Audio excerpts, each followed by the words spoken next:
بسم اللہ الرحمن الرحیم۔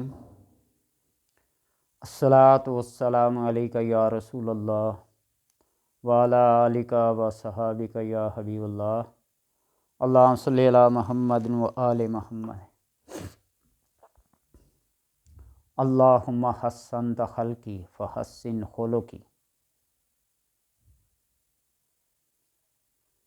بعض انسان تنقید کرنے کے بڑے ماہر ہوتے ہیں، ان کا زندگی بھر کا تجربہ تنقید کرنا ہوتا ہے، اور یہ دنیا کا سب سے آسان کام ہے۔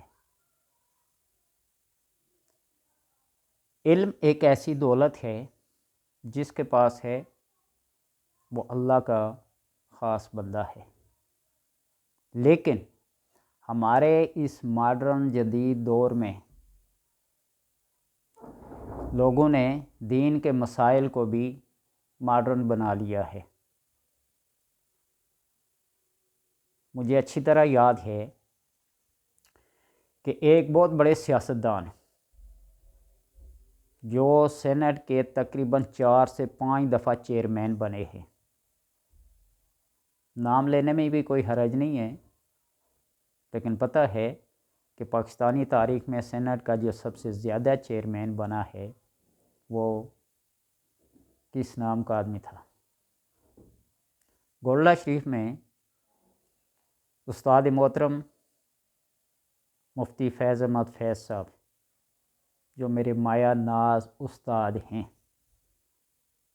بیٹھا اور آ کر کہنے لگا کہ مفتی صاحب، آپ کا دین بہت پرانا ہو گیا ہے، اس میں کوئی جدت ہونی چاہیے، کوئی ایسی اصطلاحات بنائیں کہ دین کے اندر تھوڑی سی جدت ہو جائے۔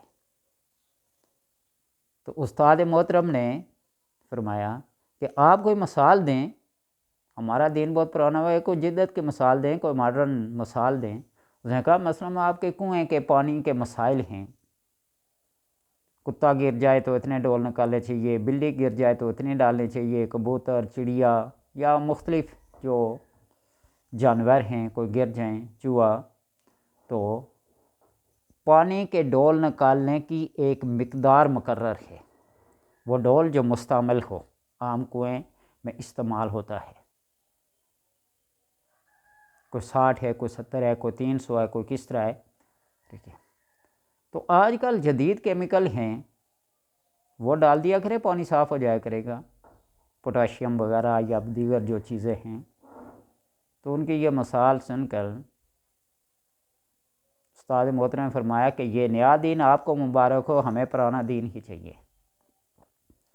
کہنے کا مطلب یہ ہے کہ آج مختلف ٹاک شوز میں بڑے بڑے علماء، فقہا، محدثین، مفسرین، اپنے آپ کو کہلانے والے بڑے سکالر، آج کل سکالر کا لفظ مشہور ہو گیا ہے، مفتی پیچھے رہ گئے، فقی پیچھے رہ گئے، محدث اور فقی تو سکالر کے سامنے شے کوئی نہیں رہا۔ عشاء کی نماز کی ہم 17 رکعتیں پڑھا کرتے تھے، آج کوئی 13 پہ آ گیا، کوئی 9 پہ آ گیا، کوئی صرف 4 پہ آ گیا، کوئی 7 پہ آ گیا۔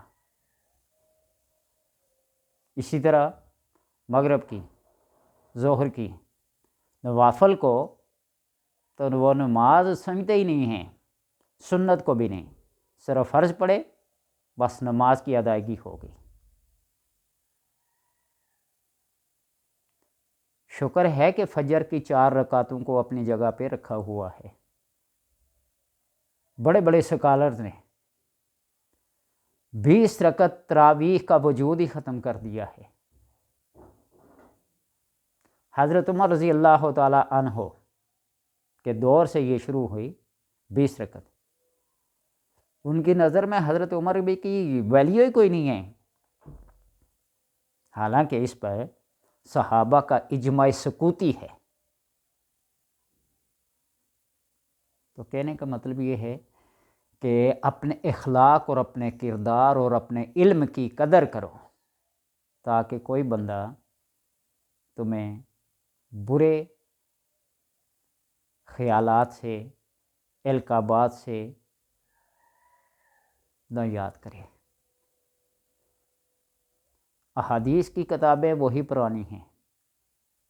اس دور کا کوئی محدث سامنے آئے نا جس نے ڈائریکٹ آپ صلی اللہ علیہ وسلم کی روایت کی ہو، کوئی ایسا فقیہ سامنے آئے، اپنے اپنے سارے فتوے دے رہے ہیں۔ غار حرا میں پہلی وحی کے اس واقعے کو بھی افسانہ قرار دے دیا تو پیچھے رہا کیا؟ اس لیے میں ہمیشہ ایک بات کہا کرتا ہوں کہ اپنے اخلاق اور اپنے کردار کو اپنے دائرہ کار میں رکھو، طنز اور تنقید سے بچو۔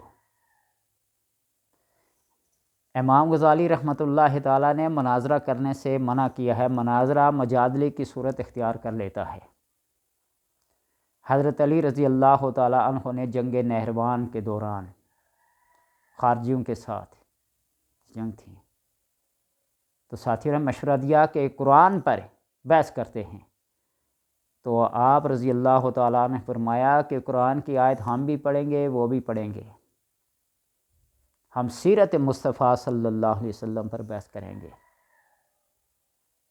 جو قرآن کے حقائق کو، جو محبت وحی ہیں، جو منبع وحی ہیں، ہم اس پہ بحث کریں گے۔ آپ کا کردار، آپ کا اخلاق کیا ہے، آپ کی سیرت کیا ہے؟ تو پھر اس لیے امام غزالی نے مناظرے سے منع کیا کہ مجادلہ کی صورت اختیار کرائی، ادھر سے بھی قرآن کی آیت ہوگی، ادھر سے بھی ہوگی، ادھر سے بھی حدیث ہوگی، ادھر سے بھی حدیث ہوگی، اور پھر اپنی بات منوانے کے لیے کہہ دیں گے یہ ضعیف ہے، یہ موضوع ہے، پہلے لوگوں کے ذہن میں ڈال دیں گے ضعیف کی اور موضوع کی تاریخ بھی، اور پھر جب دوسرا کوئی بیان کرے گا یہ ضعیف ہے، یہ موضوع ہے۔ ایسی بات ہی لوگوں کو نہ بتاؤ جس کے اوپر ہمارا اعتبار نہیں ہے۔ اور اس 1400 سال بعد کے عرصے میں ہم خیر القرون کرنے والوں پہ بات کرتے ہیں، اوقات کیا ہے؟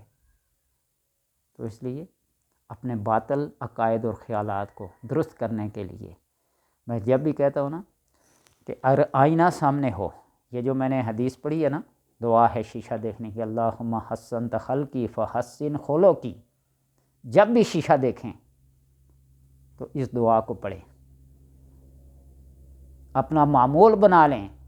اور حضرت علی رضی اللہ تعالی عنہ کا فرمان ہے کہ وہ جو بندہ 40 دن تک کوئی ایک کام کرے متواتر تو وہ اس کی عادت بن جاتا ہے۔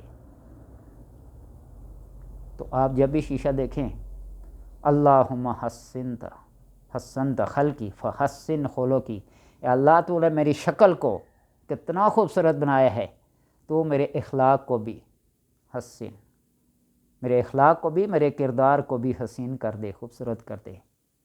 جب آپ روزانہ یہ اپنے ذہن میں، اپنے خیالات میں، اپنے تصور میں، اپنے تخیل میں یہ سوچیں گے، پڑھیں گے، عمل میں لائیں گے، اللہ تبارک و تعالیٰ عنہ کردار کا غازی بنا دے گا۔ اور اس کے ساتھ روزمرہ کے معاملات میں واش روم جانے کی جو دعا ہے بیت الخلاء کی، اللہم انی اعوذ بک من الخبث والخبائث، اس کو روزانہ 100 مرتبہ پڑھ لیا کریں، اپنے اوپر دم کر لیا کریں۔ ان اخلاق جو رذائل قسم کے ہیں، جو کردار کے لحاظ سے، افکار کے لحاظ سے فاسد ہیں، وہ اخلاق حسانہ میں تبدیل ہو جائیں گے۔ تجربہ کر کے دیکھیں، جتنی بھی بری عادات والے ہیں، اللہم انی اعوذ بک من الخبث والخبائث پڑھ لیا کریں۔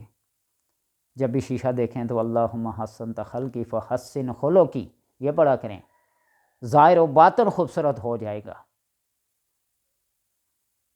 ابو جہل نے آپ صلی اللہ علیہ وسلم کو دیکھا نا تو کہا کہ کتنا بدصورت ہے، اور ابو بکر نے دیکھا تو کتنا حسین ہے۔ کسی آدمی نے پوچھا کہ شخص ایک ہے، بندے دو، اسی کے بارے میں اپنے کمنٹس دے رہے ہیں، تو آپ صلی اللہ علیہ وسلم فرمایا المؤمن مرآۃ المؤمن، مسلمان کے لیے آئینہ ہے۔ جب ایک دوسرے کے سامنے کھڑے ہوتے ہیں نا تو پھر اپنا آپ نظر آتا ہے، آئینے میں ہمیشہ اپنا آپ ہی نظر آتا ہے۔ صرف آئینے کی ایک بات یہ ہے کہ رائٹ کو لیفٹ اور لیفٹ کو رائٹ دکھاتا ہے، بس باقی سب کچھ ہنستے کو ہنستا دکھاتا ہے، روتے کو روتا دکھاتا ہے، میلے کو میلا، کچیلے کو کچیلا، صاف کو صاف دکھاتا ہے، لیکن رائٹ اور لیفٹ کو کیا کرتا ہے وہ صحیح نہیں دکھاتا۔ اس کے اندر بھی بڑی ایک حکمت ہے۔ وہ اس لیے بعض لوگوں کو میری داڑھی کا سٹائل پسند نہیں ہے، بعض کو مونچھوں کا نہیں ہے، بعض کو بالوں کا نہیں ہے، بعض کو ٹوپی کا نہیں ہے، بعض کو کچھ نہیں ہے، بعض کو بولنے کا انداز۔ اللہ کا کرم ہے کہ یہ ساری چیزیں اپنی ذاتی ہیں، کسی سے ادھار نہیں مانگی ہوئی۔ یہ بولنا، یہ دین کی تعلیم، یہ دنیا کی تعلیم، یہ اللہ تبارک و تعالیٰ کی دین ہے، عطا ہے۔ میں نے ساری باتیں بتا دی نا۔ اللہ کا کرم ہے، پروفیسر بھی دیکھے، عالم، عامل، کامل، فاضل، مشائخ، فقیہ، محدث، سب کو دیکھا ہے۔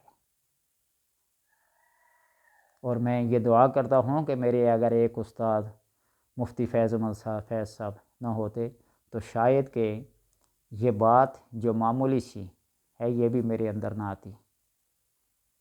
تو اس لیے اچھے اخلاق، اچھے کردار کے لیے اللہ سے دعا مانگا کرو، بری خصلتوں سے خود بھی بچو، دوسروں کو بھی بچاؤ۔ تو جو بندہ اپنے اخلاق اور کردار کو اچھا بناتا ہے نا، لوگوں کے دلوں میں راج کرتا ہے، بستا ہے، رہتی دنیا تک وہ زندہ رہتا ہے۔ اللہ تبارک و تعالیٰ سے دعا ہے کہ ہمیں اس عمل کو اپنانے کی توفیق عطا فرمائے، کہ ہمیشہ دوسروں کے بارے میں حسن ظن رکھنے کی توفیق عطا فرمائے۔ جس انسان نے اپنے آپ کو دوسرے سے بہتر سمجھ لیا وہ انسان نہیں ہے، وہ شیطان ہے، اور شیطان کا پیروکار ہے۔ وہ اس لیے شیطان نے کہا نا انا خیر منہ، آدم علیہ السلام، میں اس سے بہتر ہوں۔ خلقتہ من طین، اس کو مٹی سے پیدا کیا اور مجھے آگ سے پیدا کیا۔ آگ کا کام ہے شعلہ، مٹی کا کام ہے روندے جانا۔ وہ ملتان کے ایک بزرگ تھے نا، کبھی اپنی زبان سے میں نہیں کہا۔ کسی ایسے سرفرے کو، بڑے اسکالر کو اپنے علم پہ بڑا ناز آیا، میں اسے میں کہلاؤں گا، چلا گیا۔ یہ جو بزرگ ہوتے ہیں نا، صاحب کشف ہوتے ہیں، یہ دوسروں کے دلوں پہ مطلع ہو جاتے ہیں۔ جا بیٹھا، بات چیت کی تو یہ سوال کیا کہ حضرت شیطان کو کس چیز نے بارگاہ سے ران دیا، دھتکار دیا؟ تو اس نے یہ سوچا ہوگا کہ یہ شخص کہے گا، اس نے کہا تھا میں، وہ محفل سے اٹھے اندر چلے گئے، واپسی باہر آئے نا، پوچھا سائل کیا سوال کیا تھا؟ اس نے کہا جی میں نے۔ اس نے کہا اسی لفظ نے اس کو دھتکارا تھا۔ تو اس لیے میں کو ختم کرو، انا کو ختم کرو۔ اللہ تبارک و تعالیٰ نے اس جسم کے اندر، اس پتلے کے اندر روح ڈالی نا، پوچھا من انت و من انا، تو کون ہے اور میں کون ہوں؟ میں صرف اللہ تبارک و تعالیٰ جو ہر عیب سے پاک ہے۔ نے کہا انت انت و انا انا، بھوکا رکھا، پیاسا رکھا، مارا پیٹا، ہر چیز، سب کچھ۔ آخری جو سزا جو دی نا، بھوک اور پیاس کی دی۔ بھوک اور پیاس سے نڈھال بندہ، بس اس کی نظر روٹی پہ ہوتی ہے۔ بھوکا پیسہ رکھا نا، تو اس وقت نا من انت و من انا، تو اس نفس نے کہا انت انت لا انا، تو ہی تو ہے، میں کچھ نہیں ہوں۔ اللہ تبارک و تعالیٰ سے دعا ہے کہ بس سمجھنے کی اور عمل کی توفیق عطا فرمائے۔